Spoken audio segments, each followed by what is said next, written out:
So the topic of this presentation has to do with lessons, with lessons linguistics or biolinguistics can take from theories of evolutionary developmental biology, particularly when linguists discuss cases of recent language emergence or genesis. And this is a brief overview of what I'll try to do today. So I'll first revisit the robustness of the traditional, at least within the generative perspective, distinction between internal language and external language. Then I will focus on instances of recent language emergence of sign languages in order to show that the distinction between the two is not that clear because certain language properties develop in response to environmental factors.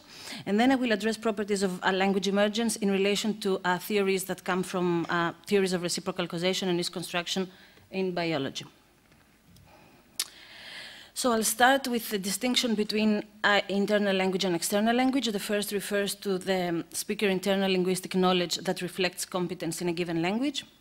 The second is a sociocultural construct that refers to alike idiolects. It's clear even from these definitions that we have a very different perspective behind the two. The first has a biocognitive perspective, the second has a sociocultural perspective. Generative linguists have been particularly fond of assuming this distinction, in part because of due to Chomsky's notion of instantaneous acquisition, which ignored the concept of development and its consequences that arise once intermediate steps in the developmental process are taken into account. That being said, there have been some recent attempts to reconcile the two, to reconcile internalist and externalist inquiries.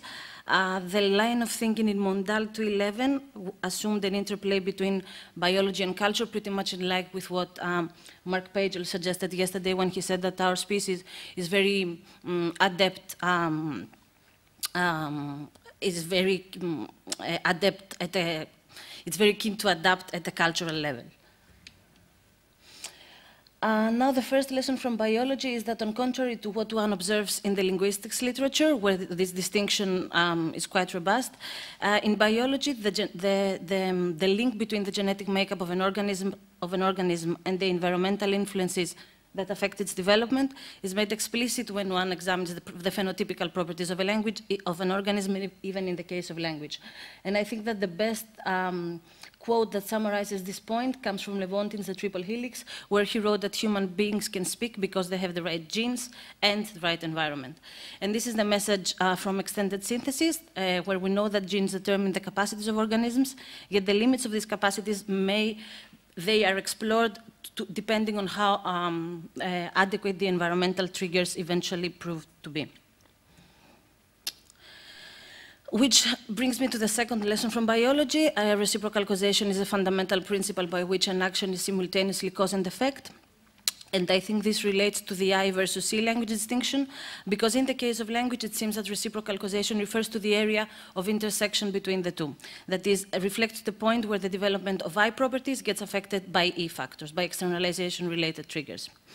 And this interaction ties in again with something that Mark Pagel talked about yesterday, the process of niche construction, whereby organisms partly determine the selective pressures they undergo, and they generate feedback that affects them, the pressures. So it seems, based on the two previous theories, that linguistic data are insufficient to account for a clear distinction between I and D language, precisely because when you take a portion of linguistic data, both the internalized linguistic knowledge and the adaptation that this is undergone based on environmental factors is reflected. So you cannot have only one of the two. Both are brought together behind linguistic data. And I think that the complex dynamics of this interplay of these two kinds of factors can be illustrated in the case of language, best when we focus on instances of recently emerged or even still emerging sign languages, and I will focus on a sign language. The reason that it's best illustrated in these cases is because not much time has elapsed from the development of this language, so the environmental triggers are still in the, did not yet make a very significant impact. One such language, I think, currently one of the best examples we have is that of Al Said Bedouin Sign Language, which emerged the last 70 to 75 years in a relatively isolated community in the southern of Israel. It is now in its third generation of signers. We had, in this case, there was a proportionately large population of deaf individuals in a relatively short time due to the presence of a specific gene and the, in community marriage patterns. And field work on this language suggests that even properties that are traditionally given the flavor I by linguists, that is, they were thought to be design characteristics, they might emerge as a response to environmental triggers and externalization-related factors. I will present 3 cases if I have time. The first one would be signified consistency. A design characteristic according to Hockett, there it appears as semanticity. It refers to the fact that the pairings of sound and spoken languages, sign and sign languages, and meaning are synchronically stable within e-languages, and they disallow inter- or intra-speaker variation. That is, if you're a speaker of English, you will pronounce the word salt, and you will attach a specific concept to it in a stable fashion. So you won't have another string of sound for this concept, or you will not attach the string of sound salt to another concept. But studies, and this is a well-known property of all languages, but studies on different sign languages are in agreement with respect to the absence of signified consistency. So we have evidence from Al Said Bedouin Sign Language, for Nicaraguan Sign Language, and for Providence Island Sign Language that consistency on these associations between sign and meaning improves over a new generation of speakers, and it reflects always environmental needs. And I have an example from I have an example from Al Said Bedouin Sign Language. It is clear here that we do not talk about minimal pairs. We have quite different hand configurations across speakers denoting the same concept. The second example is that of grammaticalization. Grammaticalization is a linguistic process whereby lexical items lose some of their phonological substance and or semantic specificity, and instead develop some more fine-grained morphosyntactic functions.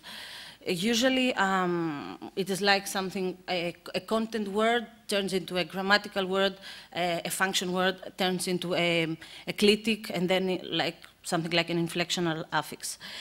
An example given by people who do fieldwork on Al Said Bedouin Sign Language reports that this language, now in its third generation of speakers already, did not yet develop fine-grained grammatical markers facilitating the distinction between subject and object phrases within a clause. So the unmarked word order in Al Said Bedouin is SOV, but speakers still have the tendency to break an event that requires 2 arguments into 2 clauses which come along 2 verb signs. For example, instead of saying girl, woman, feed, for girl feeds woman, they would say woman sit, girl feed. The third case is that of complexity.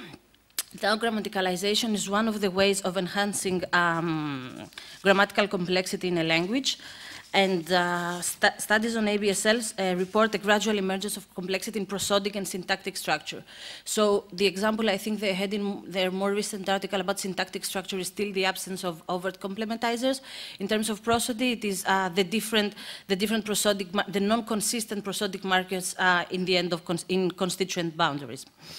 Now, gradualness here, when we talk about gradual emergence, refers to the notion of time, but goes beyond it in reflecting the notion of the environment.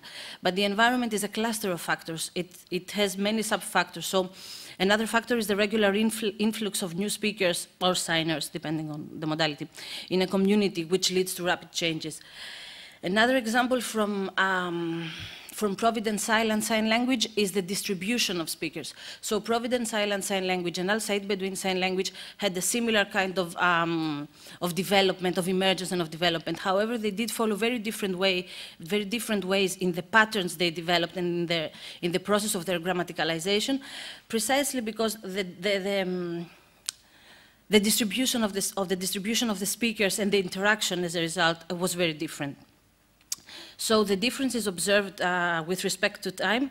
So we know that it takes time in order to develop more fine-grained grammatical markers, but the environment factor is not only time, and should not be viewed, this factor, the time factor, on its own, because it is part of a cluster of factors which I call the environmental triggers. Where does this leave us? Talking about emergent grammatical markers essentially entails that we talk about what generative linguists refer to as parametric variation. So if we indeed accept that grammatical markers have this emergent flavor, so if we accept that Al-Said Bedouin signers do not have a fixed parameter for verb initial or verb final because they're still not consistent in terms of the realization of their word order, this means that this probably carries implications for what Chomsky calls universal grammar, and whether this consists, and whether the initial state of the human language faculty should or not be thought as consisting of fixed principles or parameters that come with values that await setting on the basis of the linguistic data that the child encounters.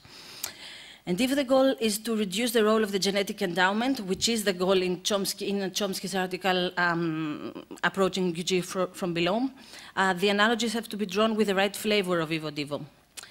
And it seems that the right flavor of Vivo Divo is not a very genocentric, it's not the one that entails a genocentric perspective. Rather, it seems that the right flavor is that of developmental system theory, which approaches development and evolution through the perspective of reducing the importance that genes were traditionally given. You can think of DST as a general theoretical perspective on development and evolution that intends to facilitate the study of interactions between different factors, however, without assuming the traditional dichotomous debates between nature versus nurture, or gene versus environment, or culture versus biology. In the key DST, the central idea is represented by the so-called parity thesis, which is the idea that genes and other material causes are on a par. And you can see here in the quote I have by Benitez, Buraco, and Longa that it rejects the idea that genes are endowed with any special directive power, but rather we need to understand that, the concept of a developmental system has to be understood as the overall collection of heterogeneous influences on development. To conclude, if the goal is to approach UG from below, as Chomsky suggested in 2007, and remember that when we say approach UG to below, essentially we abstain away from a genocentric perspective, because in Chomsky 2005, the three factors in language design, UG is explicitly referred to as the genetic endowment. So if we are to approach indeed UG from below, this has to entail a non-genocentric approach to development. An approach that integrates an interplay of several factors, certainly taking into account what I call the environmental triggers, which is a composite cluster of factors. And observing how the biological blueprint environment interplay is manifested in the case of language, through showing the environmentally driven emergence of core aspects of our language, casts some doubt on the robustness of the internal-external language distinction that has been prevailing, at least in the literature produced by generative linguists. And it seems that conclusions drawn about the development of language, I mean the development of language in the sense of Al-Said Bedouin or Providence Island, are aligned with conclusions in biology regarding how the environment affects the adaptive development of organisms and how it triggers the emergence of certain properties that we think that they are internal, and they are, but they develop as a result of externalization-related factors. Thank you.